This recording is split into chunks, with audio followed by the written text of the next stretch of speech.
Hi,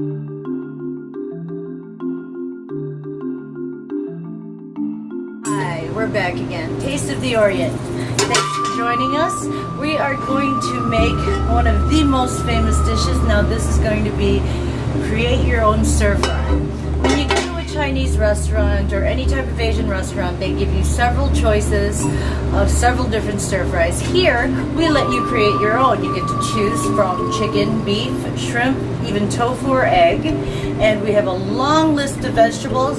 Right now I'm going to start with a basic stir fry and show you just basically how it's made with the typical teriyaki sauce, a marinade that we make right here at the store, restaurant, whatever you want to call it. And we are going to be doing a chicken stir fry. So the first thing we do is we turn on the heat. It's some meat on there. We use very little oil when we're cooking here, less than a tablespoon for the entire operation. You can see right there, that's very little oil. Approximately 1 overflowing cup of chicken there.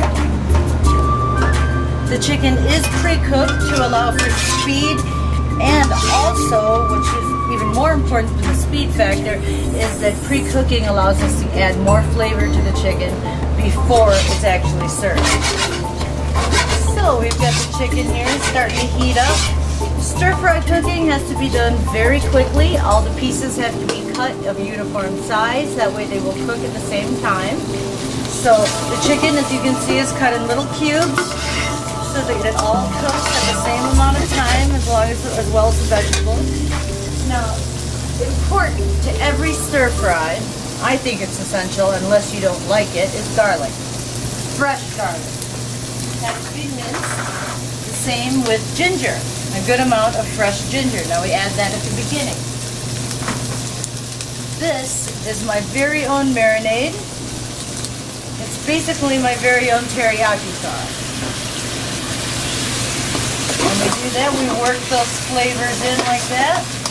You can see the chicken's already starting to turn dark. You smell that garlic and that ginger rising right up there. Now, we are going to add a variety of different vegetables. When you're adding vegetables to a stir fry, you always want to add the vegetables that take the longest to cook first.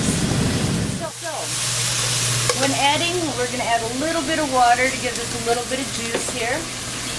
Most Chinese restaurants use cornstarch. I do not. I feel it detracts from the flavor. It also adds a texture that I find undesirable. Now, like I was saying, when you're adding vegetables to the stir fry, you want to add the ones that cook the fast, take the longest to cook. And so the first ones we add will be water chestnuts. The second will be mushrooms because they take just about as long as water chestnuts. Now we are using straw mushrooms.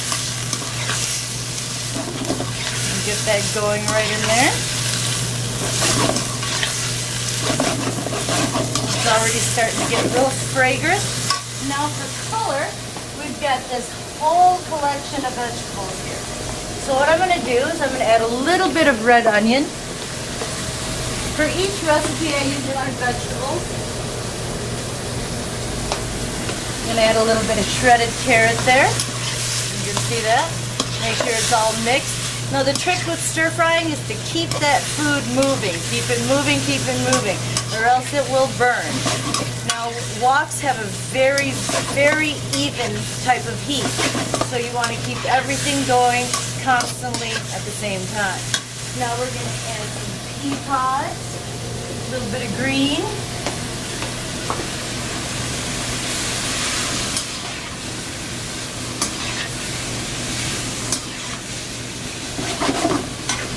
Just a tiny little hint of garlic salt there, just for flavor. A little bit more soy sauce. See how that's looking? It's starting to look nice and colorful. That is the beauty, no pun intended, of stir fry cooking. The food is gorgeous looking, always beautiful, and it looks like it's taken you hours to make when really it only takes just a few minutes. Keep that moving over the heat there. Then we add the two final ingredients. Now these are two of my favorites. We first we turn off the heat. Make sure the heat is off before this ingredient is added. This is pure sesame oil. Now sesame oil tends to burn, so you have to make sure you add it at the very end. It is strictly used for flavoring and for fragrance, but it is not used for cooking. If you try to cook something with sesame oil, it will end up black in a matter of seconds. A little bit of sesame seed there. Blend it all up. Remember, the heat is off at this time. Now while that's sitting there and the flavors are mixing, I'm going to plate up some rice.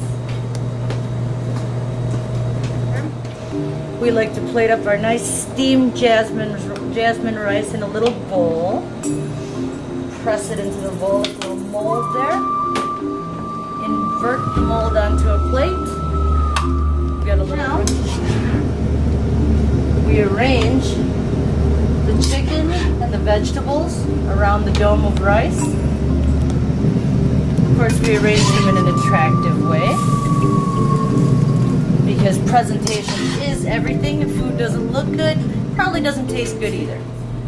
But don't quote me on that, because there's some stuff that tastes really good but does not look good at all.